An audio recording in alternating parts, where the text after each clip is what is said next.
Go ahead and start it. You already started it? Start it over.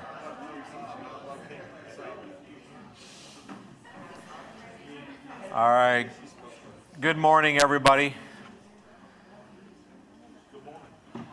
We're limited on time again this week, but that's okay. We'll get through it. I did reach out to Daniel this past week to make sure, because typically a quarter is 13 weeks, because if you do the math, 13 weeks over 4 quarters ends up being 52 weeks. But this quarter, we get a bonus. So we will be going through the end of May, and May 31st is the last Sunday, which means we get 14 weeks out of this particular quarter. I'm not sure how the rest of the year lines up. Maybe somebody's going to get 12, I guess. I guess that's going to be how it works. So we are, today is Rule 10 out of 12, and so we have 3 more weeks. We're going to cover the rest of the rules. And then the 4th week, or the last week of May, we're going to have fun, and there may or may not be prizes involved. So if that is an encouragement to make sure you're here, May 31st, please show up. All right, so today, by the way, it's nice to be back in the fellowship hall. I don't know how many weeks we've been away. I think it was 2 weeks in room 100, and then last week we were in the auditorium. Okay, going through, those of you who may be new, we're going through Jordan Peterson's 12 Rules for Life, adapting it to the Bible. So we have already gotten through 9 rules. Rule 8 took us 2 weeks. So if you're doing the math, we did have an extra week in there with Rule 8, which we ended up spending 2 weeks on. But today is be precise in your speech, Rule 10. Be precise in your speech. And I just realized I spelled speech the old way right there.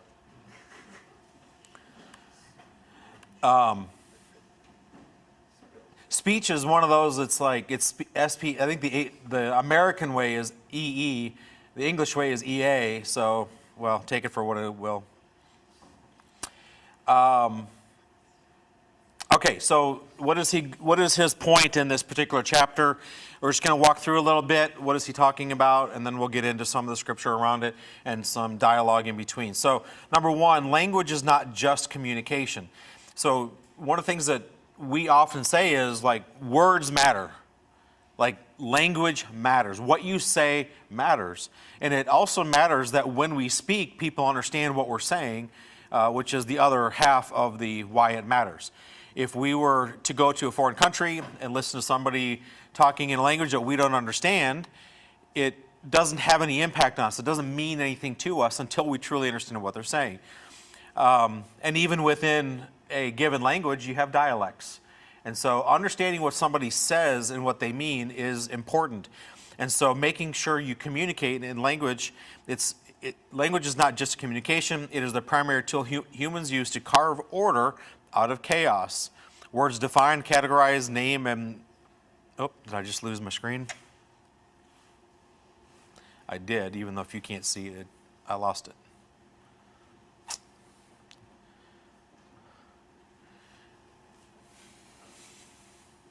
Trying to reconnect, sorry.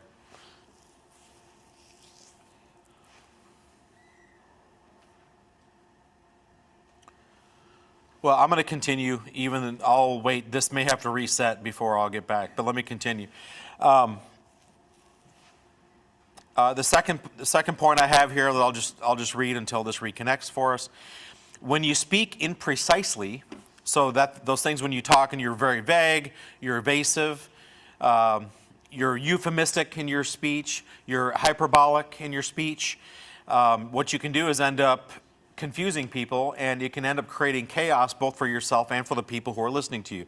And so being precise in your speech does matter. It also can distort the perception.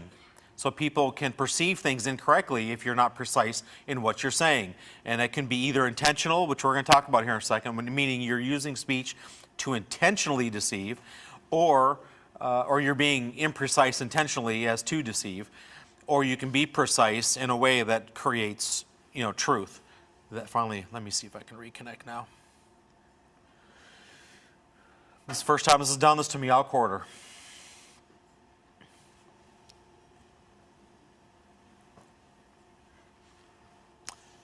Come on.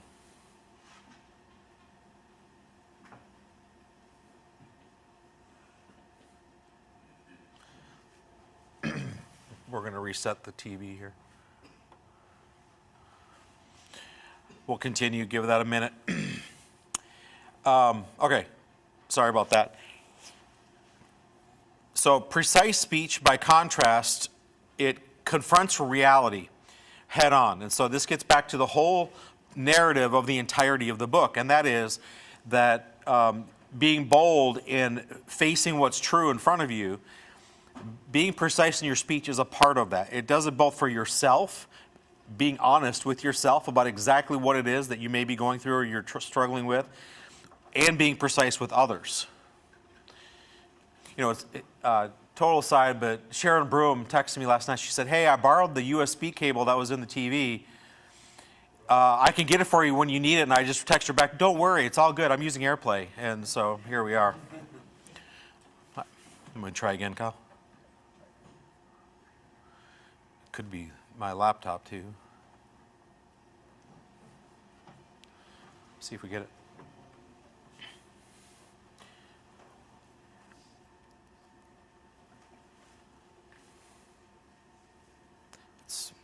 It's spinning, it's struggling.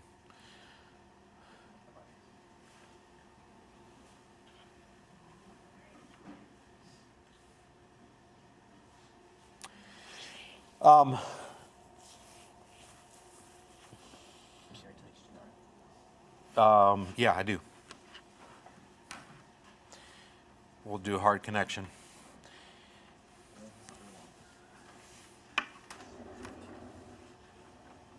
Get it in here real tight.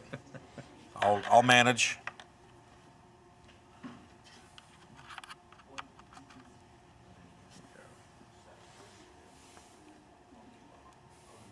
I got it here.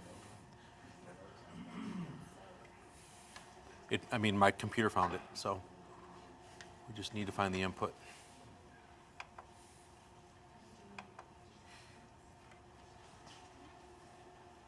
Is it 3, maybe? Or did you take it out of the Apple TV? Can't tell.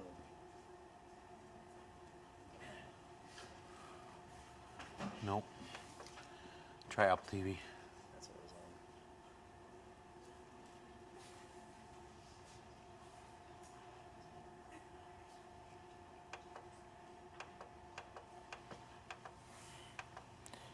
There it is.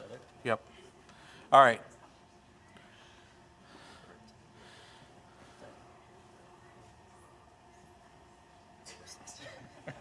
Did we lose it again? Must have been the Apple TV.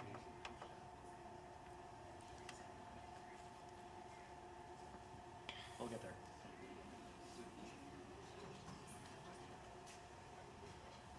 I think it's coming. Just slow. There we go. Oh, All right, apologies. All right, I think we're back. We're hardwired now, so this should hopefully stay on.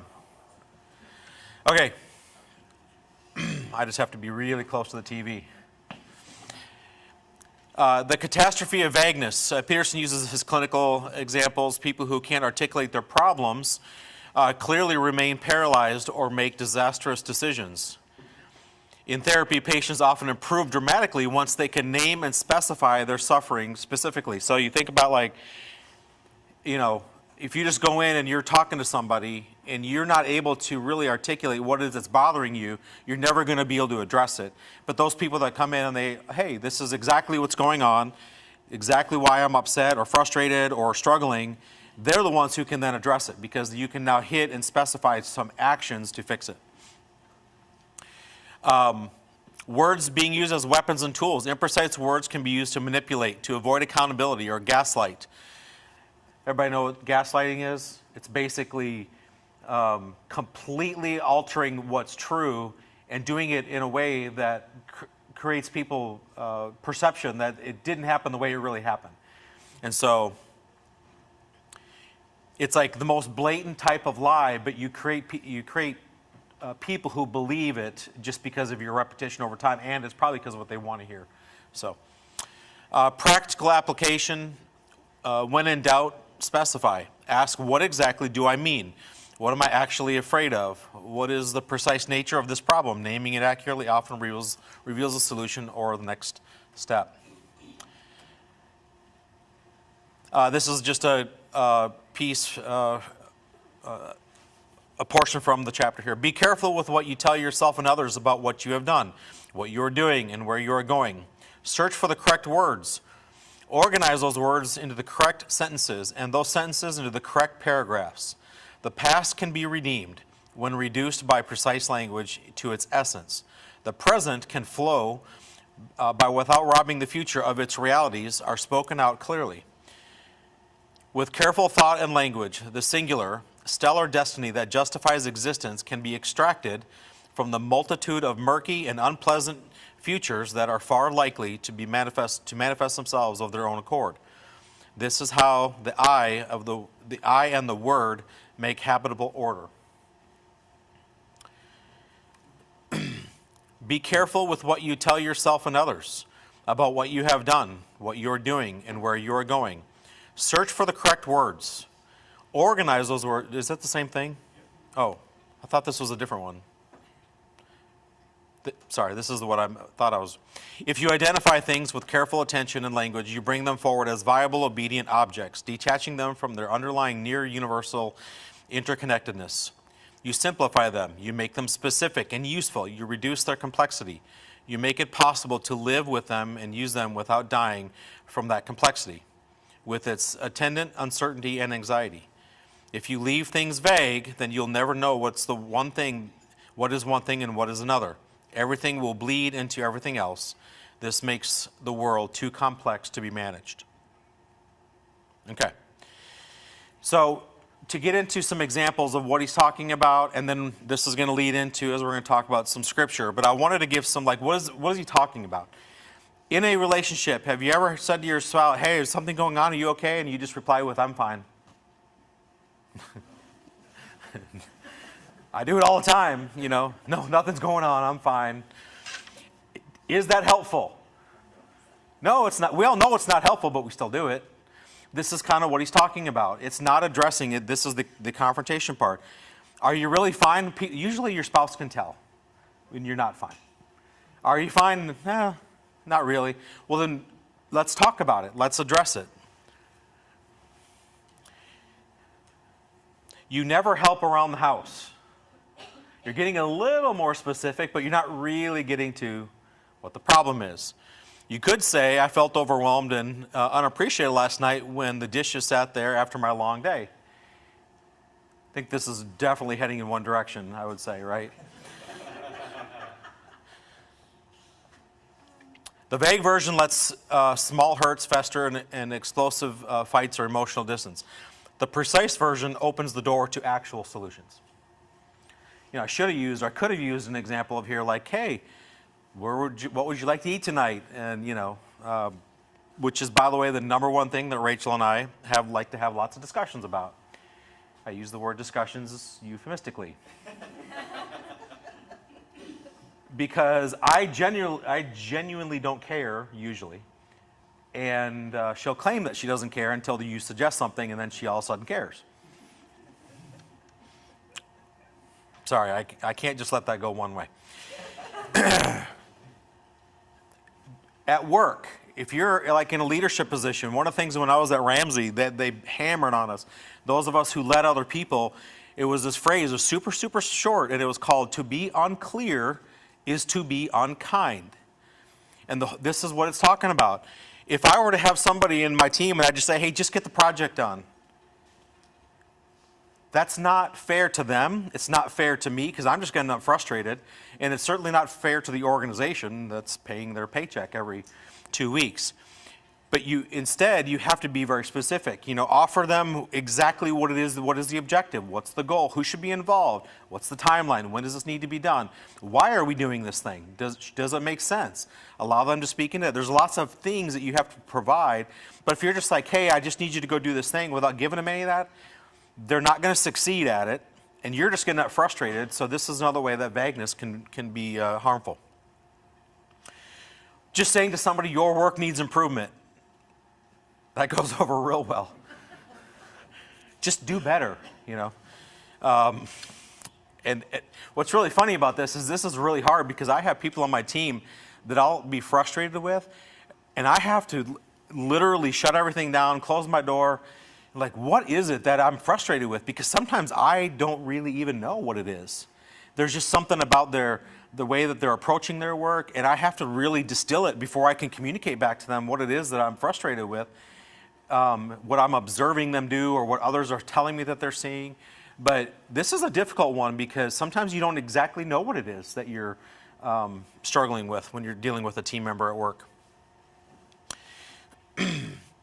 When you aren't clear at work, it can lead to misaligned efforts, missed deadlines, frustration, failure. Everyone walks away thinking that they understood something different. Which, by the way, that happens all the time. I'll walk through something and say, "Hey, repeat back to me what you're expecting, or what you heard me say is the expectation." A lot of times, it's different. It is, and that's my fault. And so I'll say, clearly, I didn't, explain what I'm looking for. So let's walk through it again and make sure we're very clear, because I can say things and in my head, it's very clear. One of the biggest things is urgency. I will often ask a team member, "Hey, can you get this for me?" And in my head, I'm like, I don't need it till June. It's not an urgency. It's just something that I would love to see. I'm interested in it. They might be thinking, "Oh my goodness, Ryan wants to see this by noon today." And so they're going to go rush around and redo all their priorities, and then it gets me by noon, and I'll be like, "Oh, thanks. I didn't really need that right now."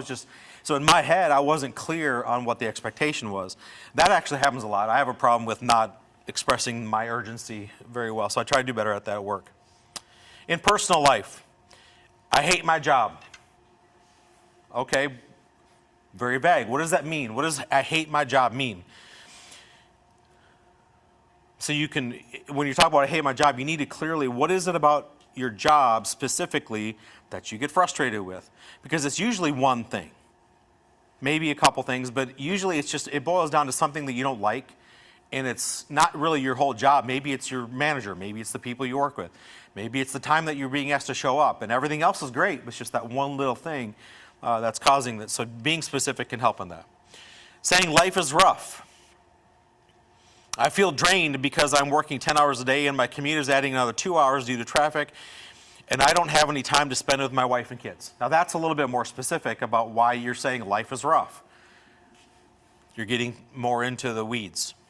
So being precise in how you describe your personal life, even if it's just to yourself, and understanding what it is that's frustrating you, can let you make targeted changes like job hunting or negotiating remote days.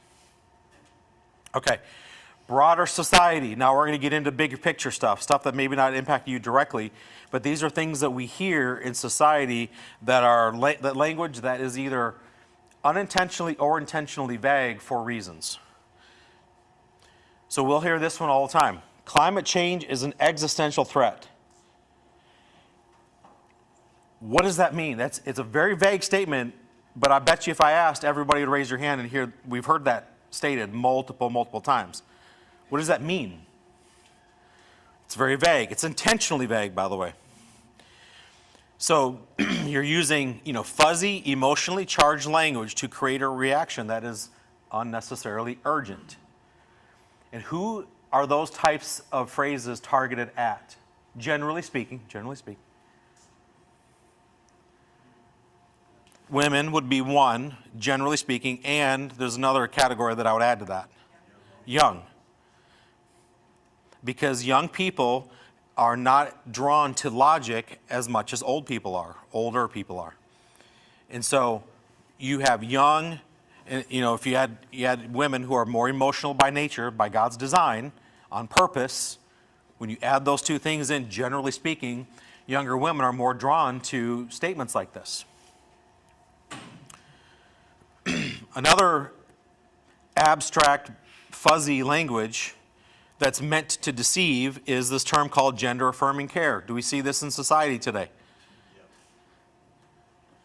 What's the purpose of using vague language like this? Camouflage.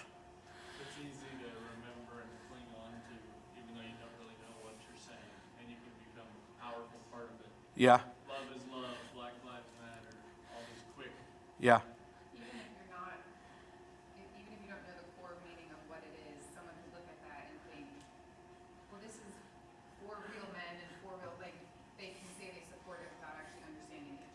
Yep. The word affirming is the key word there, right? It's a positive thing. I want to affirm that it's said in a tone that's positive in nature. And so it's a euphemism, and I wrote, it's a manipulation of the emotional response of others instead of specific language describing the removal of genitals and the chemical castration through prescribed drugs, which is what it is. That doesn't sound very fun, but that's why you don't call it that if that's what you're seeking. John?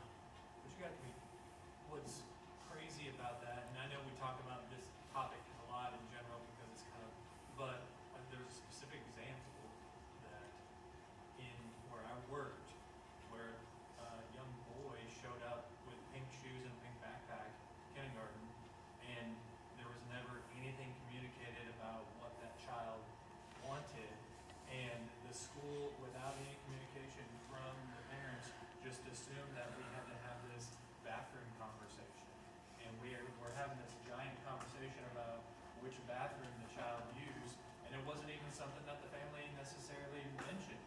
So like, it's very easy for stuff like this Yep. to, we just all automatically, hey, we gotta, the kid has pink shoes on, we have to do this, and instantly you have to affirm it because they rolled into school with the pink shoes and a pink backpack, and he's a boy. And come to find out, that wasn't even a thing, Right. and so it's just automatically we react in a assuming type way, as opposed to like, correctly communicating. Yep. I know in the public school area that's a difficult thing because you're limited. You're kind of handcuffed in what you can and can't do a lot of times. Equity. I love this one. Equity. What does it sound like when we hear it? It sounds like equality. It's not. It's not at all the same thing. They're very different, but they sound very good. This is vague language. They don't specifically say, hey, what we're trying to accomplish here is everybody has the same outcome in any given position. That's what they mean when they say it, which we're not going to go down that rabbit trail, but I could if you wanted me to, and I'd be happy to any time. Ends in nothing but evil and death, by the way. I know that's a strong statement, but I can prove it. I'm not going to do it today, though. This is specified language that is used to confuse. So this is attempting to use, hey, I'm going to be really specific. It's not a baby, it's a zygote. But there's a deception in there. There's a deception that there's a distinction between the two, and there's not. They try to make a distinction that doesn't exist. A zygote is a stage. It is not a difference of a human being. Zygote is nothing more than a stage. But these are things that we use. Life begins at conception. This happened, we did this class last summer about this.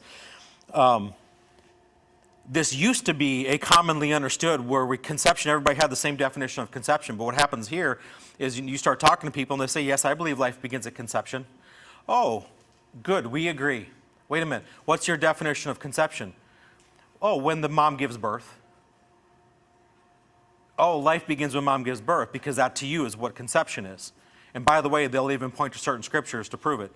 My point is that there's definition changes and you have to be very precise. It is more precise to say that life begins at fertilization when the sperm hits the egg. That's when life begins. That's very precise as opposed to conception, because if you use the word conception, now you have to go back and define what does it mean. So this is what I'm getting at with precise language. Birthing person. These things are used to confuse us. What is a birthing person? Well, there's a reason they're using that language. So, Amy? No, I was just thinking about, I don't remember who it was, but he was the congressman interviewing somebody. Did you see that about abortion? And he was using specific, who was it? I don't know, it's the video we were passing back and forth tonight where the question was, what's your favorite part about abortion?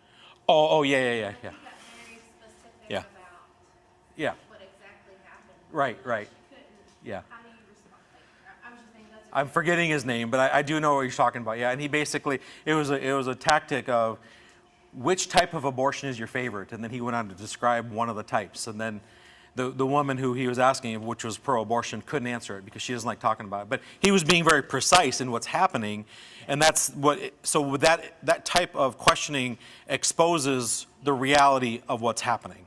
Because I feel like a lot of times on social media and stuff, they're using this Right. wording and it's masking it, whereas if you present it, like, I mean, that's, who wants to say those things? No, we don't want to. It's just- Even people who promote it don't want it, yeah. Right. These are my honorable mentions. Unhoused. Unhoused is a word that is used, and you might think, oh, that seems very nebulous, Ryan. Well, unhoused is a word that is used to provide a mental gymnastics to say, well, if they're unhoused, that means that some part of society did them wrong, and we need to house them. That's what unhoused means. That's why they use that word instead of homeless. Homeless is degrading. That puts them in the responsibility of being without a home. Unhoused puts the responsibility on society. So I know people don't see that one very often, but that's what that word is intended to do. So we're going to move on because of some of these, but because we need to get into Scripture, but I want to call this out. Rule 8, Rule 9, and Rule 10, they all have a flow to them. Rule 8 was commit to truth. Tell the truth or at least don't lie. Rule 9 was approach others humbly with curiosity.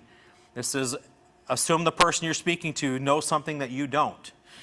And then Rule 10, the one we're talking about today, is articulate your thoughts in a precise manner. And so there's this seek truth, listen to others, and then when you speak, speak with truth and precision. And that's kind of the theme of these three, the rules. And so I want to put those together. Matthew 5:37. Let your yes be yes and your no be no. Anything beyond this comes from the evil one. Jesus calls for straightforward honesty, no evasion, exaggeration, or vagueness. Precision honors integrity. And that's what he's getting at here. Ephesians 4. There's one more. Ephesians 4:25. Therefore, each of you must put off falsehood and speak truthfully to your neighbor, for we are all members of one another. We're going to get into a little bit because in Proverbs, we're going to read a whole Proverbs 10, but there's something about what comes out of your mouth that matters. We all have thoughts. We all have arguments. We talked about this last week. You have conversations in your own head about what you should do, what you should say. But when it enters the world through your mouth is when you can't take it back. And how many of us have said stupid things we wish we could take back? I've said some really, really dumb things. I mean, and you look back and you go, oh man, you have to go apologize, but you can't reverse that. You can have thoughts all you want that you can take back because you didn't express them. But we have to be careful of the way that we express. And so when he's talking about that, when you make that decision to let something enter or go through your mouth and enter the world, be careful with what you say because it matters. Proverbs 12:19, truthful lips endure forever, but a lying tongue lasts only a moment. Precise, honest words have lasting value. Sloppy or deceptive speech collapses quickly. The power of the tongue. We read about this in a few different scriptures. This is important. Proverbs 12:18, the words of the reckless pierce like a sword, but the tongue of the wise brings healing. Imprecise or reckless speech wounds, but wise, careful speech, which includes precision heals exactly the rational dynamic Peterson describes. Ephesians 4:29, do not let any unwholesome talk come out of your mouth, but only what is helpful for building others up according to their needs. And then Colossians 4:6, let your speech always be gracious, seasoned with salt, so that you may know how you ought to answer each person. The other part of speech isn't just speaking what's true, it includes a sense of wisdom. So what does wisdom bring when you bring truth through your speech? What does wisdom do? It adds what? Adds tone. It adds timing. Because you can just say the truth whenever you want to say the truth, and I did it. But that's not what wisdom says. Wisdom says, hey, when you want to say this, make sure your timing is right. Make sure you do it in the right situation. Do it in a tone. What is the tone? Depends on the situation. It could be a tone that's very compassionate, because your tone does matter. You can tell the truth in compassion, that's your tone. It's how you're coming across. You can say the truth very harshly, which we saw Jesus do multiple times. To Peter, "Get behind me, Satan." I don't think that was said with a whole lot of, "Come give me a hug, please." Like that wasn't the tone that he had when he said those things. So wisdom brings a lot to the picture. So we have to consider, what is my ultimate goal when I'm going to speak? My ultimate goal is to lift myself and others up, put them in the right direction. And so have to use wisdom as part of that. And so I love this Colossians 4:6. Let your speech always be gracious, seasoned with salt, so that you may know how you ought to answer each person. That's very, very critical. I didn't mean for those all to be, okay. First bell's about to ring. I've got 2 long scriptures. So forgive me, I'm just going to kind of read through these real fast. But in Proverbs 10, listen, the reason I did the whole thing was because the theme is very consistent. It's like almost every other verse is talking about what's coming out of your mouth, what's coming out of your mouth, what's coming out of your mouth, in the good way and in the negative way. A wise son makes a glad father, but a foolish son is sorrow to his mother. Happy Mother's Day. Treasures gained by wickedness do not profit, but righteousness delivers from death. The Lord does not let the righteous go hungry, but he thwarts the craving of the wicked. A slack hand causes poverty, but the hand of the diligent makes rich. He who gathers in the summer is a prudent son, but he who sleeps in the harvest is a son who brings shame. Blessings are on the head of the righteous, but the mouth of the wicked conceals violence. The memory of the righteous is a blessing, but the name of the wicked will rot. The wise of heart, will receive commandments, but a babbling fool will come to ruin. This whole thing is about what comes out of your mouth. Whoever walks with integrity walks securely, but he who makes his way crooked will be found out. Whoever winks the eye causes trouble, and a babbling fool will come to ruin. The mouth of the righteous is a fountain of life, but the mouth of the wicked conceals violence. Hatred stirs up strife, but love covers all offenses. On the lips of him who has understanding, wisdom is found, but a rod is for the back of him who lacks sense. The wise lay up knowledge, but the mouth of a fool brings ruin near. A rich man's wealth is his strong city. The poverty of the poor is their ruin. The wage of the righteous leads to life. The gain of the wicked is to sin. Whoever heeds instruction is on the path to life, but he who rejects reproof leads others astray. The one who conceals hatred has lying lips, and whoever utters slander is a fool. When words are many, transgression is not lacking, but whoever restrains his lips is prudent. The tongue of the righteous is choice silver. The heart of the wicked is of little worth. We're almost done. The lips of the righteous feed many, but fools die for the lack of sense. The blessing of the Lord makes rich, and he adds no sorrow with it. Doing wrong is like a joke of a fool, but wisdom is a pleasure to a man of understanding. What the wicked dreads will come upon him, but the desire of the righteous will be granted. When the tempest passed, the wicked is no more, but the righteous is established forever. And this is it, I believe.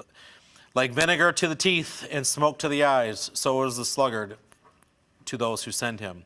The fear of the Lord prolongs life, but the years of the wicked will be short.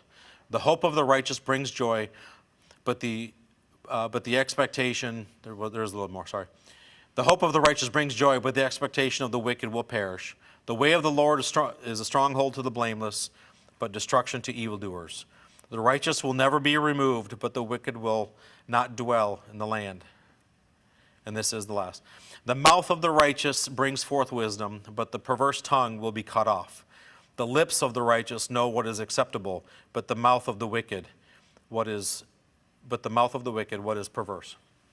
So you can see, I did this whole Proverbs 10 because like the whole thing was, I couldn't just pick 1 or 2 verses. I felt like together it's like sending a message. Be careful what you say. because what comes out of your mouth can either be wicked or it can be good. And so just a lot of good instruction there. The other one that I have the full thing of is James 3. Maybe we'll just read the first part of James 3. The bell's about to ring. I'm going to go to this section here because this is where it starts. James 3, starting in verse 6. And the tongue is a fire, a world of unrighteousness. The tongue is set among our members, staining the whole body, setting on fire the entire course of life, and set on fire by hell. For every kind of beast and bird, of reptile and sea creature can be tamed and has been tamed by mankind. But no human being can tame the tongue. It is a restless evil, full of deadly poison. With it we bless the Lord our Father, and with it we curse the people who are made in the likeness of God. From the same mouth came blessings and cursing, my brother. These things ought to not be so. Does the spring pour forth from the same opening, but both flesh and salt water? Can a fig tree, my brothers, bear olives, or a grapevine produce figs? Neither can a salt pond yield fresh water. Who is wise and understanding among you? By his good conduct let him show his works in the meekness of wisdom. But if you have bitter jealousy and selfish ambition in your hearts, and do not boast in the falsehood of the truth, this is not the wisdom that comes down from above, but is earthly, unspiritual, demonic. For where jealousy and selfish ambition exist, there will be disorder and every vile practice. But the wisdom from above is first pure, then peaceable, gentle, open to reason, full of mercy and good fruits, impartial and sincere. And the harvest of righteousness is sown in peace by those who make peace. So, we'll obviously stop there, but I think we get the point. But this rule is being precise in your speech is about being careful what you say in all things. Speak truth lovingly. Be careful. Don't be vague. Don't just tell your wife I'm fine. I guess we learned that. So. Next week is Rule 11. Do not bother children when they are skateboarding. And I don't know how I'm going to get this into Scripture, but we're going to get there. So, all right. Thanks, everybody.